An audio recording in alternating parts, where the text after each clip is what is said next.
오늘 말씀은 로마서 1장 28절입니다. 한 목소리로 함께 봉독합니다. 또한 그들이 마음에 하나님 두기를 싫어하며 하나님께서 그들을 그 상실한 마음대로 내버려 두사 합당하지 못한 일을 하게 하셨으니 아멘. 어느 한 청년이 있었습니다. 부모님의 사랑과 가르침을 끊임없이 거부하고 밀어내고 있었던 이 청년, 늘 자기 하고 싶은 대로만 하며 살아왔습니다. 늘 10대 때부터 그래왔던 이 청년, 처음에는 부모가 끊임없이 붙잡고 타이르기도 했지만, 그런데 그렇게 20여 년이 넘는 시간 동안 강하게 밀어내며 오히려 더 삐딱해진 이 청년을 보면서 부모는 어느 순간 손을 놓게 됩니다. 그래, 이제 네가 하고 싶은 대로 하렴. 이 얘기를 들은 이 청년은 이제 자유롭게 자기 뜻대로 살 수 있다고 생각했습니다. 그러나 그 자유는 오히려 그 청년에게 큰 고통과 파멸로 이르게 만들었습니다. 부모님이 더 이상 자신을 붙잡아 주지 않자 그제서야 청년은 그동안 부모가 자신을 향해서 얼마나 애끓는 사랑으로 돌봐주고 있었다는 사실을 깨닫게 됩니다. 하나님께서 우리를 버리신다는 것, 오늘 본문에 나오는 이 버리신다라고 하는 이 표현은 마치 이런 모습과 같습니다. 성경은 하나님을 마음에 두기 싫어할 때에 하나님이 그 마음을 내버려 두신다고 말합니다. 오늘 우리는 이 하나님의 버리심, 이것이 무엇을 의미하는지, 또 이 말씀이 왜 우리에게는 두려움과 동시에 소망의 말씀이 되는지 함께 묵상하고자 하는 것입니다. 첫째는 하나님의 버리심, 이것은 우리 인간의 선택에 대한 하나님의 존중의 기다림을 의미합니다. 하나님은 억지로 우리의 마음을 점령하지 않습니다. 우리가 분명 잘못된 선택을 하고 있음을 알매도 불구하고 비인격적으로 우리의 마음을 침범하지 않으십니다. 우리가 하나님을 거부하면 그 선택을 오히려 아프게 여기시지만 그냥 기다리고 계십니다. 허락하시고 있는 것입니다. 인내로서 우리가 돌이킬 때를 기다려 주시고 계시죠. 그러나 그렇다고 해서 우리의 이 선택이 그리고 그 하나님의 허락이 축복이라고 하는 것을 의미하는 것은 아닙니다. 오히려 우리가 죄의 길로 가도록 내버려 두는 것은 한편에서는 무서운 심판입니다. 이를테면 하나님께서 노아의 홍수로 세상을 심판하기 직전에도 하나님이 개입하신 것을 멈추셨습니다. 사사시대에도 그랬습니다.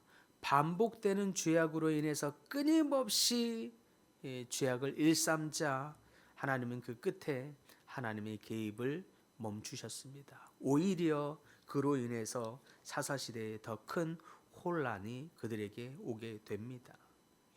두 번째, 하나님의 버리심이 무엇을 의미하는가? 그것은 회개의 촉구에 대한 경고입니다. 하나님이 손을 놓으실 때 인생은 비로소 자신이 얼마나 연약하고 무너져 있는 상태인지를 깨닫게 합니다. 그 고난 속에서 그제서야 이 길이 잘못된 거구나 라는 사실을 깨닫게 하고 느끼게 하죠.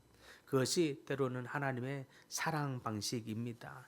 이를 통해서 하나님이 우리를 돌이키게 하고자 하는 회개를 촉구하는 경고인 것입니다. 탕자의 비유가 바로 그러한 사실을 증명해 줍니다. 아들이 아버지에게 떠나고자 말합니다. 집을 나가겠다고 합니다. 그리고서 아버지는 그런 아들을 붙잡지 않습니다. 떠나는 걸 허락하죠. 버린 것입니다. 한편에서는 심지어 자신의 재산의 절반을 달라고 말하고 있음에도 불구하고 다 잃을 줄 알매도 불구하고 그것을 허락하여 줍니다. 실제로 아들은 창기와 놀며 그 재산의 대다수를 다를 잃고 돌아오게 되지요. 그걸 알면서도 불구하고 아버지는 그 아들을 떠나도록 허락합니다. 그리고 그것이 결국 아들을 나중에는 다시 아버지의 품에 돌아올 수 있는 통로가 되게 합니다. 공간이 되죠. 아버지의 이 너그러움이, 아버지의 이 기다려 주심이 오히려 아들로 하여금 돌이켜 회개하고 돌아올 수 있는 공간, 여유의 공간이 되고 있는 것입니다. 그것이 하나님의 은혜의 장치인 셈입니다. 세 번째, 마지막으로 하나님의 이 버리심이 무엇을 의미하는가? 오늘 돌아올 기회를 주신다라고 하는 뜻입니다. 하나님이 완전히 포기했다면 우리는 이 말씀을 지금 들을 수조차도 없습니다. 이 말씀이 들린다고 하는 사실, 이것은 아직 우리에게 기회가 있다는 것을 의미하기도 합니다. 회개와 믿음으로 하나님께 돌아올 때, 그때 하나님의 버리심은 끝나고 다시 하나님이 우리를 향해서 품어주시는 그 품으심이 시작이 됩니다. 도로 한가운데 빨간불이 깜빡이고 있습니다. 우리가 그런데 그 깜빡이는 이 도로 빨간불 가운데 우리가 계속 횡단보도를 건너가게 되면 어떻게 됩니까? 사고가 나죠. 그 빨간불은 바로 하나님의 경고와 같습니다. 하나님의 버리심은 불이 꺼진 신호등이 아니라 오히려 깜빡이며 멈추라 라고 하는 의미입니다. 그것이 하나님의 신호이죠. 우리가 그 경고를 무시하면 결국 사고를 나듯이 파멸에 이르게 되지만, 우리가 그 빨간 불을 듣고 보고 멈추면 그러면 새로운 길로 갈 기회를 얻게 되는 줄 믿습니다. 그러므로 사랑하는 성도 여러분, 하나님의 버리심은 무서운 말씀입니다. 그러나 동시에 우리를 향해서 돌이키라 라고 하는 기회요, 또 회개하라 라고 하는 기회이므로 우리에게 소망의 말씀이라 할 수 있겠습니다. 하나님이 우리에게 말씀하십니다. 네가 마음에 나를 두지 아니한 것, 하나님이 슬퍼하십니다. 그러나 그럼에도 불구하고 하나님이 여전히 우리를 기다리고 계십니다. 다시 우리를 향해서 품으시고 기다리시고, 어느 때든 다시 탕자의 아버지가 아들이 돌아올 공간을 마련해 놓고 있듯이 우리가 다시 주님의 품으로 돌아오기를 하염없이 기다리고 계십니다.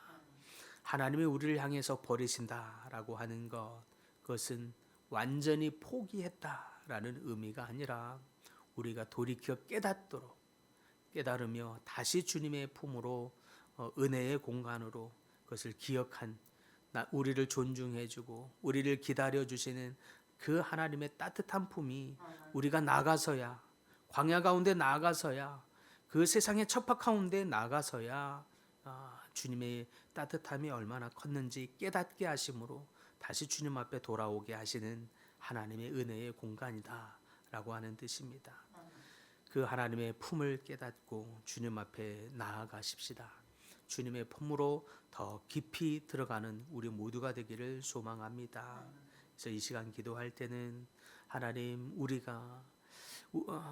하나님께서 우리를 향해서 버리심이 우리를 향한 포기함이 아니라, 우리는 늘 끊임없이 주님을 안다고 말하면서 불평함으로, 원망함으로, 헐뜯음으로, 비방함으로, 또 교묘함으로, 미워함으로, 시기함으로, 때로는 서로를 분쟁하고 마음에 이런 악독이, 이런 죄악들로 늘 하나님이 주신 은혜를 까먹고 또 잊어버리고, 우리의 성령이 어느새 우리의 심령 안에 이 메마름으로 머물러 있게 되어버리지만, 다시 주님의 품으로 돌아오게 하시는 하나님의 기다림, 하나님의 품을 기억하게 하시고 다시 주님의 품으로 나아갑니다. 이렇게 주님 앞에 나아가는 이 시간이 될 수 있기를 소망합니다. 우리가 넘어졌을지라도, 우리가 우리의 죄의 습성대로 행함으로 말미암아 다시 은혜를 까먹었을지라도 다시 우리가 돌이켜 회개함으로 주님의 품으로 나아갈 때 다시 우리를 품으시고 기다리시고 용납하시는 하나님의 은혜를 경험하고 누리는 여러분 모두가 될 수 있기를 간절히 축복합니다.